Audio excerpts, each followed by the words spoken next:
উত্তরবঙ্গ জুড়ে বৃষ্টিপাতের দুর্যোগ চলছেই। ফলে জলপাইগুড়ি জেলার জলঢাকা নদীর পাশাপাশি তিস্তা নদীর মেখলিগঞ্জ থেকে বাংলাদেশ সীমান্ত পর্যন্ত অসংরক্ষিত এলাকা জুড়ে জারি করা হয়েছে লাল সতর্কতা। তবে জলঢাকা নদীর সংরক্ষিত এলাকাতেও জারি হয়েছে লাল সতর্কতা। অন্যদিকে তিস্তা নদীর দমোহানি পর্যন্ত অসংরক্ষিত এলাকাতে হলুদ সতর্কতা জারি করা হয়েছে বলে সেন্ট্রাল ফ্লাড কন্ট্রোল রুম সূত্রে বৃহস্পতিবার সকালে জানানো হয়েছে।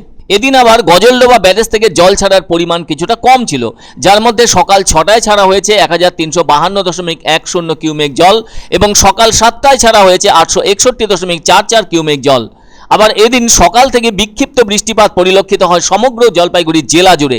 এদিকে একটানা বৃষ্টির জেরে এদিনও কিছু এলাকায় জল জমার খবর মিলেছে, আর তাই বাসিন্দারা চরম সমস্যায় পড়েছেন।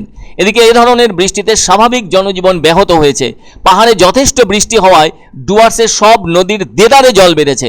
আবার বানারহাটের হাতিনালার জল বেড়ে ওঠায় আশেপাশের বাড়িঘরে জল ঢুকে পড়েছে।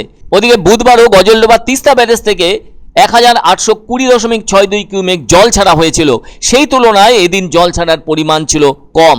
তবে এ ধরনের বৃষ্টির কারণে বাজার জুড়ে সবজির দাম অনেক বেড়ে উঠেছে। দাম বেড়েছে বিভিন্ন শাকেরও, জানিয়ে রাজ্যের মুখ্যমন্ত্রী ক্ষোভ প্রকাশ করে সবজির বড় ব্যবসায়ী থেকে ছোট ছোট ব্যবসায়ীদের উদ্দেশ্যে 10 দিনের সময়সীমা ধার্য করেছেন দাম কমানোর বিষয়।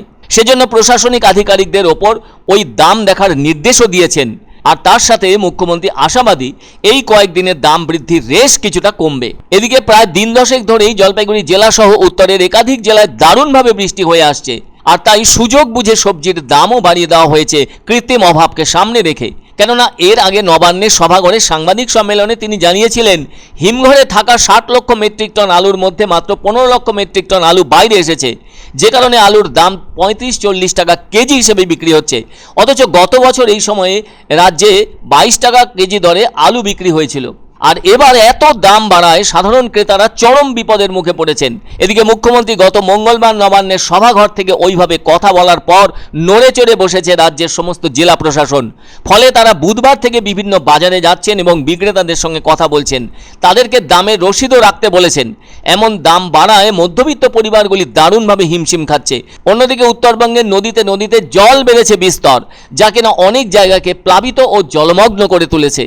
আবার এত বর্ষণের কারণে রাস্তাঘাটেরও 12টা বেজে গিয়েছে। এদিকে জলপাইগুড়ি শহর লাগোয়া তিস্তা নদী ও করলা নদীর আলাদাকরণের চওড়া বাঁধের বেশ কিছু জায়গায় রেনকাট দেখা দিয়েছে। আবার তিস্তা করলার মোহনার কিছু আগে ওই দুই নদীর মাঝের বাঁধেও রেনকাট সৃষ্টি হয়েছে। এতে তিস্তার প্রবল জলের ধাক্কায় ওই বাঁধ ভেঙে গেলে তিস্তা নদীর জল করলায় ঢুকে বিপদ সৃষ্টি করতে পারে জলপাইগুড়ি শহরের। সেচ দপ্তরের পক্ষ থেকে তদন্ত করে দেখে উপযুক্ত ব্যবস্থা না নিলে যে কোনো মুহূর্তে খারাপ ঘটনা ঘটে যেতে পারে। এদিকে এদিন জলপাইগুড়ি শহরে সকাল 9টার পর থেকে বৃষ্টি সেভাবে হয়নি।